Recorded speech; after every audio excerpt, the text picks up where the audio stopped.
নমস্কার বন্ধুরা, সকলে কেমন আছেন? আমার আরও একটি ভ্লগে আপনাদের স্বাগত। আজকের হলো জন্মাষ্টমী, ভগবান শ্রীকৃষ্ণের জন্মদিন। হিন্দু ধর্মাবলম্বীদের জন্য আজকের দিনটি খুবই গুরুত্বপূর্ণ।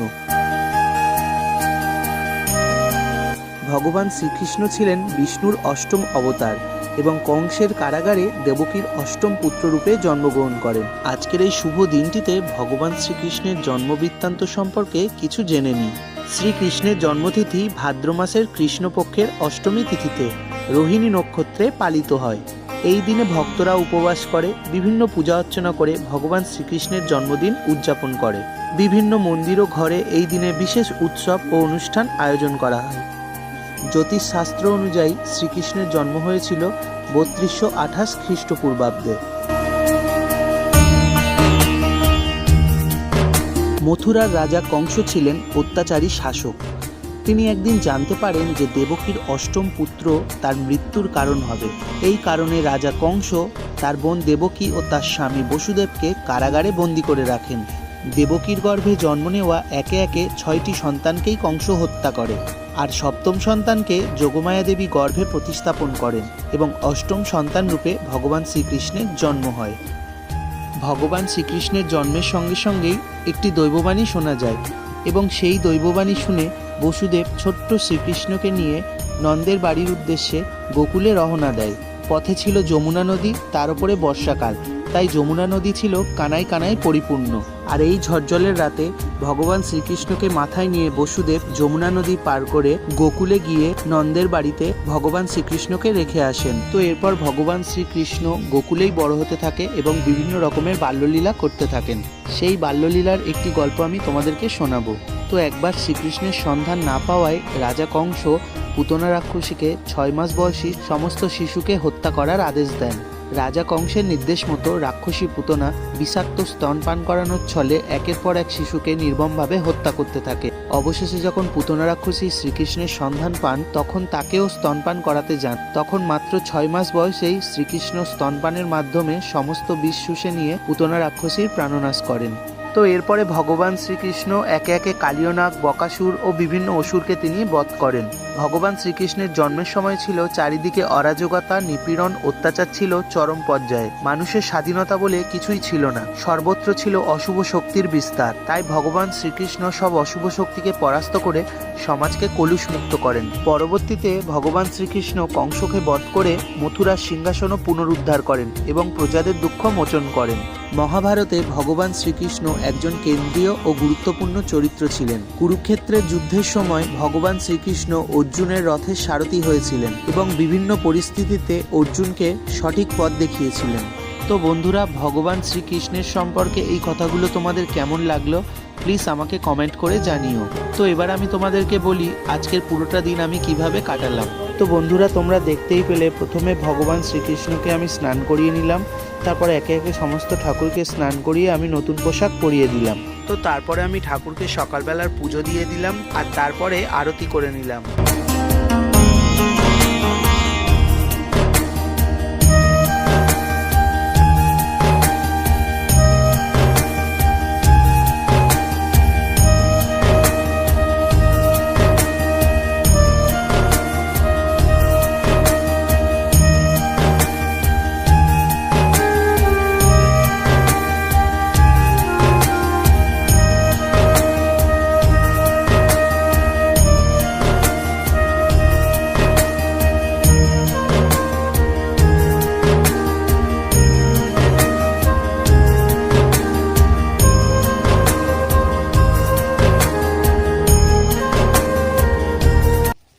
সো গাইজ, একটু আগে বৃষ্টি হচ্ছিল আর এখন দেখো কি সুন্দর রোদ ঝলমলে আকাশ। এখনো বৃষ্টি হচ্ছে, দেখো বৃষ্টির ফোঁটা পড়ছে। সো আমি এখন যাচ্ছি চিনি কিনতে।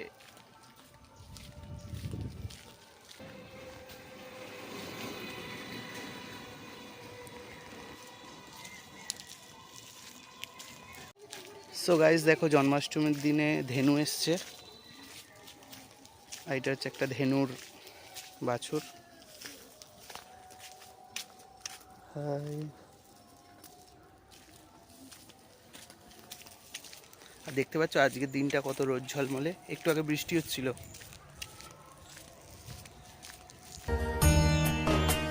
তো বন্ধুরা তোমরা দেখতেই পাচ্ছ আমাদের বাড়ির গোপালকে কত সুন্দর লাগছে। আর এখন হলো দুপুরবেলা, তো এবার গোপালের ভোগের ব্যবস্থা করতে হবে।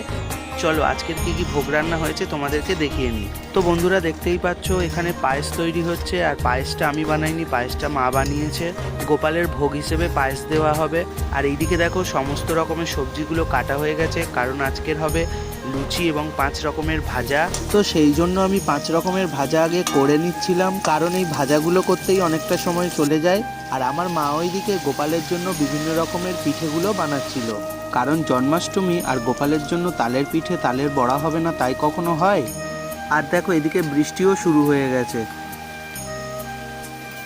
তো এবারে মা গোপাল ঠাকুরের জন্য তালের বড়া বানাচ্ছে, যেটা ছাড়া জন্মাষ্টমীর পুজো একেবারেই অসম্পূর্ণ। আর এই তালের বড়াগুলো ভাজতেই অনেকটা সময় লেগে গিয়েছিল। আর এদিকে দেখো বিকেলবেলা বৃষ্টি একদম কমতেই চাইছে না, মুষলধারেই বৃষ্টি হচ্ছে।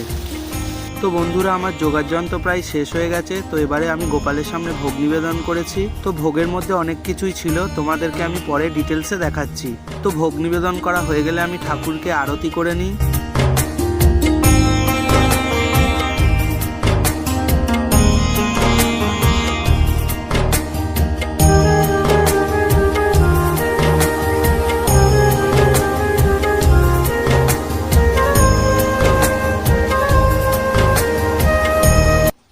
তো বন্ধুরা এবার আমি তোমাদেরকে ভোগ দর্শন করাবো, কারণ ভোগ দর্শন করলে দুর্ভোগ কেটে যায়। তো আজ আমি গোপালকে যে যে ভোগগুলো নিবেদন করেছিলাম সেগুলো হলো বিভিন্ন রকমের ফল, পরমান্ন, তালের ভাজা পিঠে, মালপোয়া, বিভিন্ন রকমের মিষ্টি, লুচি এবং 5 রকমের ভাজা।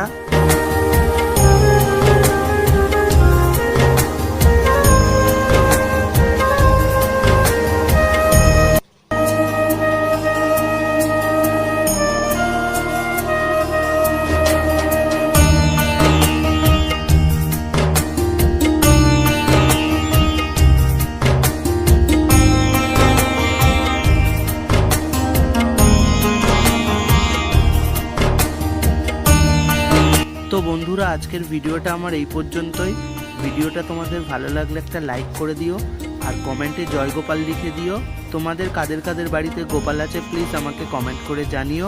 আর জন্মাষ্টমী তোমাদের কেমন কাটলো সেটাও আমাকে কমেন্ট করে জানাতে একদম ভুলবে না। আজকের দিনটা খুব ভালো করে কাটাও, সকলে ভালো থেকো, সুস্থ থেকো, আর আমার সাথে বলো জয় গোপাল।